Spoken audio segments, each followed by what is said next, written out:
Novaes, eu queria que você já emendasse também e falasse, por favor, do que aconteceu com a arbitragem na substituição do Neymar. Bem, o jogo nós fizemos um primeiro tempo muito ruim. A gente sabia da condição do Curitiba como visitante, da velocidade que eles impõem nos contra-ataques, e mesmo assim nós fomos presa fácil por 2 vezes seguidas. Apesar de treinarmos e conversarmos, que a gente tem 2 zagueiros para ter uma sobra, jogamos em linha primeiro tempo. Numa dessas primeiras linhas, tomamos o primeiro gol, uma bola em que a gente está totalmente lançado no ataque, me lembro, uma tabela, um cruzamento baixo, eles tiram, a bola cai num jogador, lança o Breno Lopes, a gente tem numericamente 2, 3 jogadores a mais que o adversário e acaba tomando o gol, né? Vira um outro jogo. Da mesma forma, no segundo gol, mais uma vez em linha, uma bola em que a gente podia ter rebatido, feito qualquer coisa, né? E o que os jogadores alegaram foi que escorregaram muito durante o jogo, mas a gente sabe que aqui o campo é rápido, ele ainda mais garoando, ele é muito liso e nós escorregamos muitas vezes, né? E nessa a gente escorregou 2 vezes até tomar o gol. São 2-0 e depois, mais uma vez, em outra jogada de velocidade do Curitiba, cometemos um penal que foi convertido, né? O Curitiba teve 4 grandes chances no primeiro tempo, as 4 da mesma forma. E nós sabíamos que era isso que ia acontecer, se a gente deixasse. Tivemos nós 2 grandes chances e não conseguimos fazer o gol. E aí vem o segundo tempo e, lógico, o Curitiba tinha uma vantagem muito grande com 3-0, soube jogar em cima da vantagem. O jogo no segundo tempo praticamente não andou, foi amarrado de tudo que é jeito, confusão, com a arbitragem, pênalti, não pênalti. O jogo praticamente não andou, mas nós perdemos a partida no primeiro tempo, que a gente tem que não esquecer, tem que lembrar muito para não cometer mais erros da forma que a gente cometeu. Nós vínhamos muito sólidos, com 2 jogos sem tomar gol, e hoje nós erramos mais do que geralmente se erra, mas muito mais mesmo. Quanto à substituição do Neymar, não foi isso que nos acarreta a derrota, não foi isso, não seria justo pôr a culpa em quem apitou o jogo ou quem está de quarto árbitro, porque perdeu por causa disso, não, mas é um erro de direito, um erro de fato, em que está o papelzinho 31 pelo 7, e o que vale é o papel, né? O César Sampaio falou, não falou, mas dá para tentar defender ainda eles, porque o Neymar veio queixar de uma beliscada na panturrilha. E nessa beliscada, falamos, tá bom, então vamos pôr, né? Chamamos o Rony. Mas o Escobar pediu para sair. O Escobar, não, eu não consigo mais, não consigo. Não, então fica Neymar, vem Escobar. O Sampaio levou 31 no 7 e eu acho que isso foi que informou a confusão para o árbitro. E aí a gente pôs o Robinho, né, aí ali, mas acabamos ficando com o Escobar lesionado no campo, né? Um dia atípico, machucou o Gustavinho no meio tempo, machucou o Luan, saiu de marca, machucou o Escobar. A expulsão que houve aqui com o Barreal também, o juiz autoriza o cara a voltar bem no lado que está a bola, uma sequência de coisas, né, de fatores que, se você enumerar, são muitas coisas para um dia. Então, um dia muito ruim para nós, em que a gente tem que dar o mérito ao Curitiba, que jogou bem dentro da proposta dele e mereceu vencer. Boa tarde, Cuca. Vinícius Anselmo, da Rádio Firula Web. Gostaria que você nos atualizasse, por gentileza, da situação do Luan Pérez.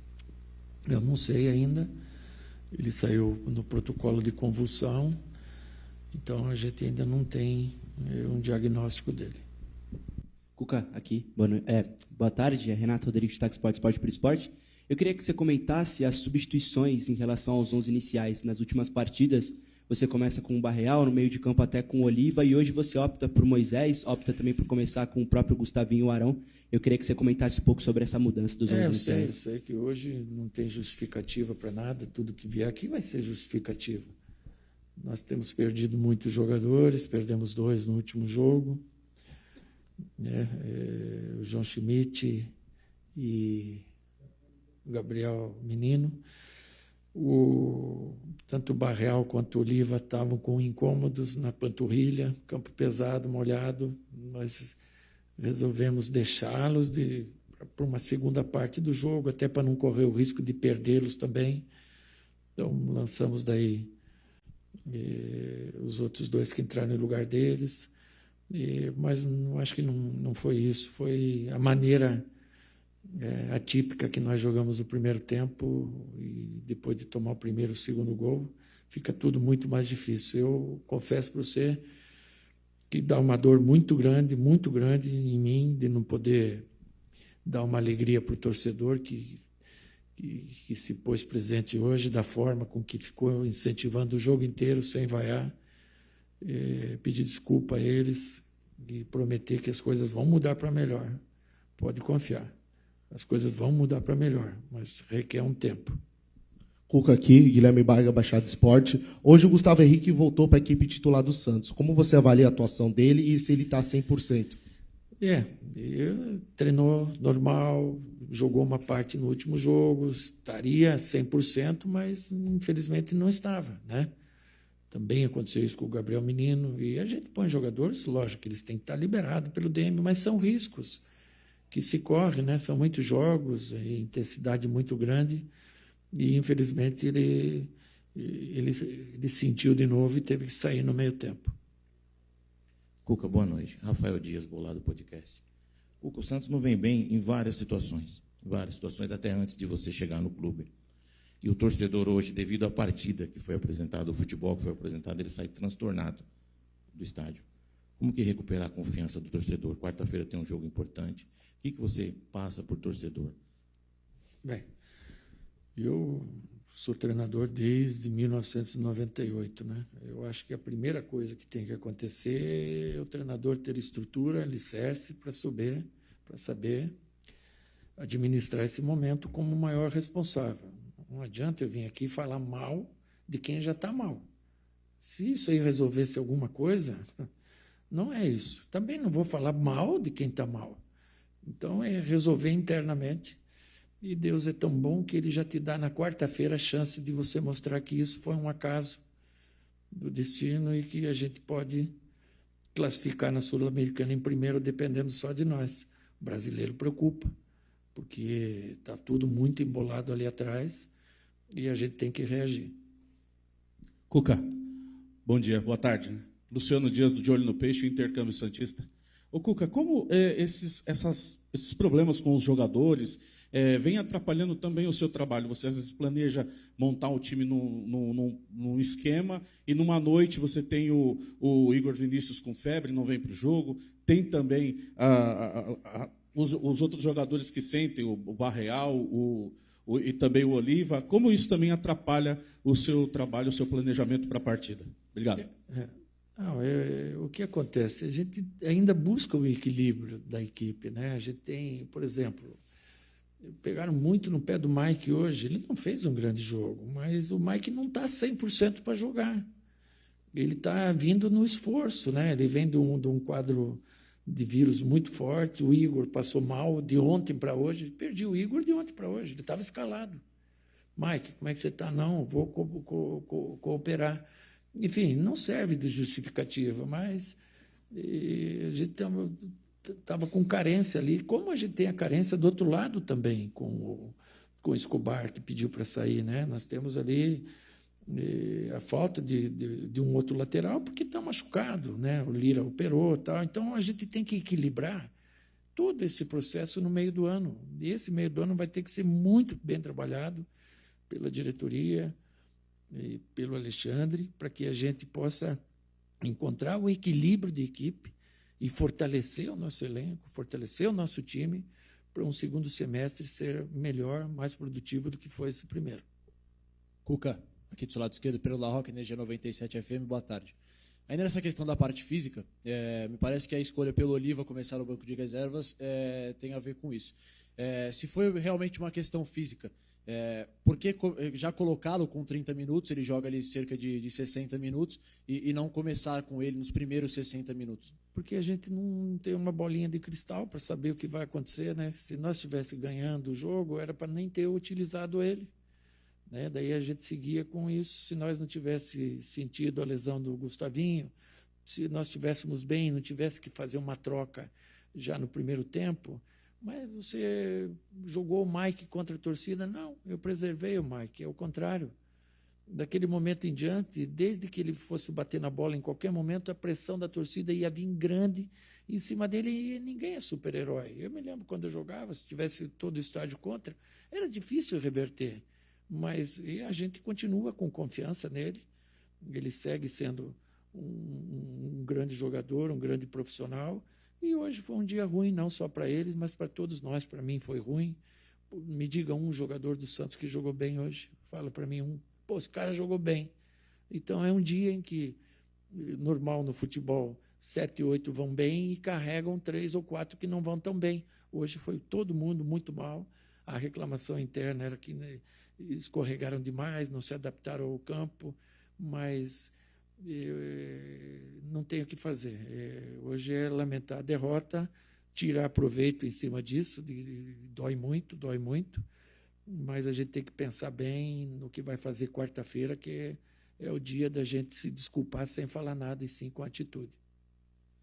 Cuca. Paulinho Silvestre, do Portal Meu Peixão. Cuca, eu queria que você falasse um pouquinho mais da escolha do Moisés em contrapartida do Gabriel Barbosa.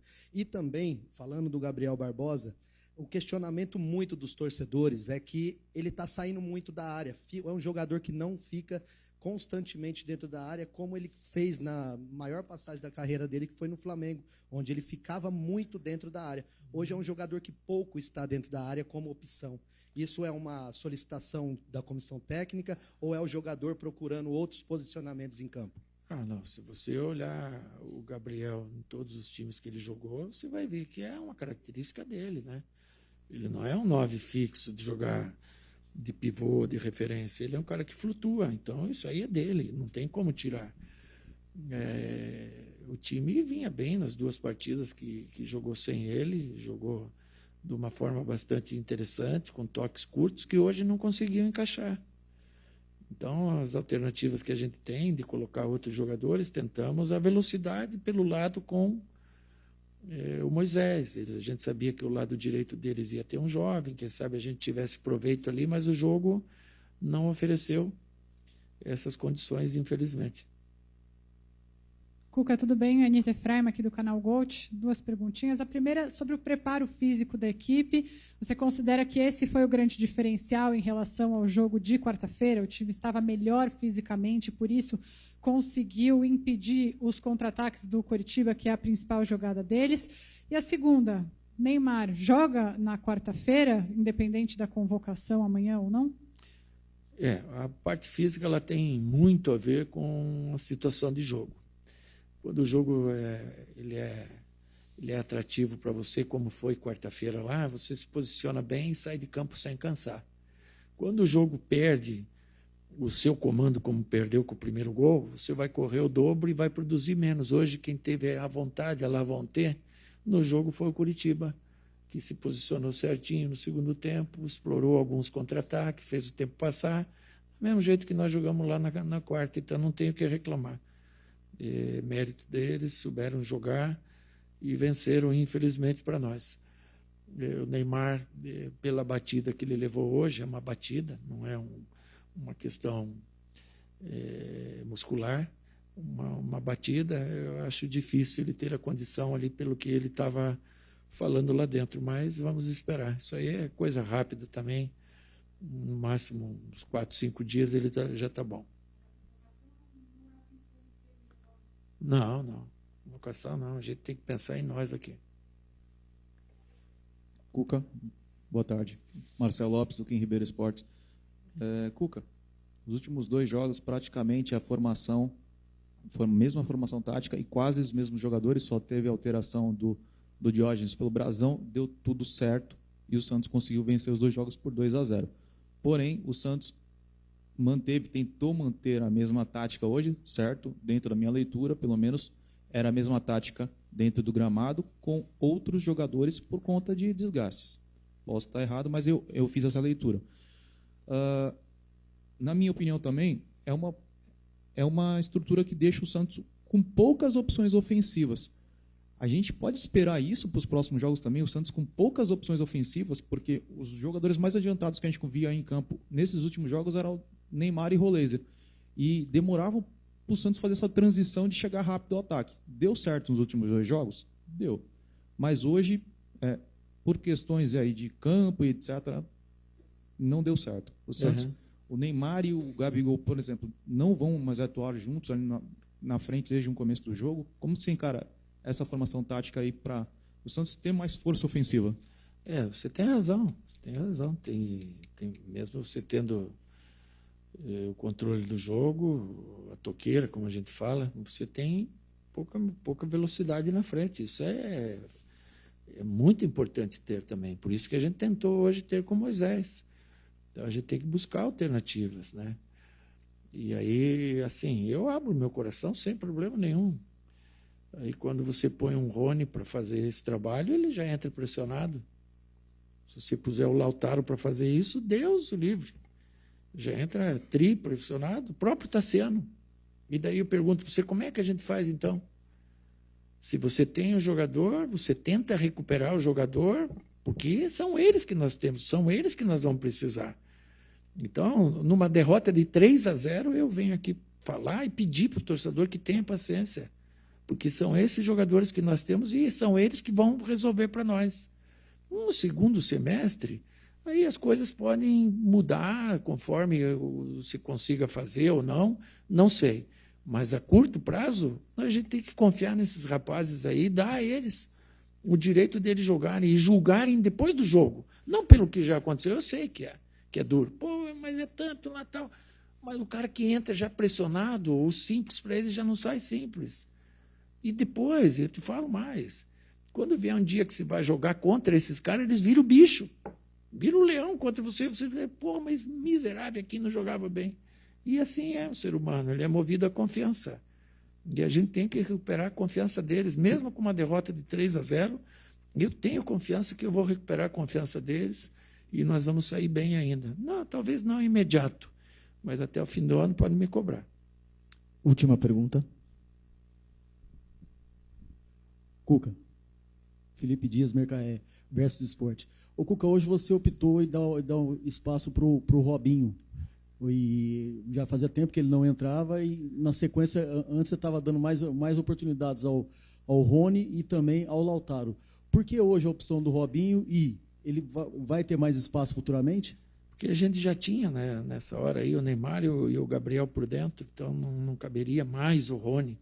O Rony até entraria se você sair o Neymar, que ia precisar ali, mas na saída do Escobar, que era quem era para ter saído, entrou o Robinho. Uma pena ele perder aquele gol, né? Ele podia ter dado por cobertura, ele podia ter passado para o pé bom, ele podia ter acertado com a direita, mas ele fez o movimento certo da diagonal, sabe? Que é não ficar preso só à ponta direita, é fazer o facão, fazer a diagonal. E automaticamente, com a sequência de situações, a correção da definição da jogada ela vem. Né? É o menos difícil que tem. Né? O difícil é ele buscar o espaço e atacar o espaço tão bem como ele atacou. Fim da entrevista coletiva. Muito obrigado, Cuca. Muito obrigado, amigos. Uma boa tarde.